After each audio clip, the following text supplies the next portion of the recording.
यात्रा सारी कार रे फेरुथबा समय रे बाटरे घटिला दुर्घटना फल जड़े वरिष्ठ यात्रा कलाकार आहत हेबा सह कार रो ड्राइवर अति गुरुतर होइछंती।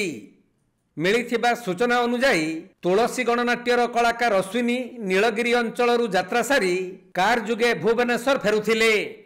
तबे 16 नंबर जातीय राजपथर जामुझाड़ी छक निकटरे कार सहित एक ट्रक रो मुहांमुही धक्का होइथिला। फल कार ड्राइवर अति गुरुतर हेबा सह कलाकार अश्विनी आहत होइथिले।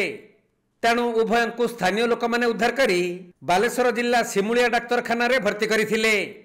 हेले ड्राइवर अवस्था गुरुतर थिबारु सेठारे तांको प्राथमिक चिकित्सा करा जिबा परे कटक स्थानांतरित करा जाईछि।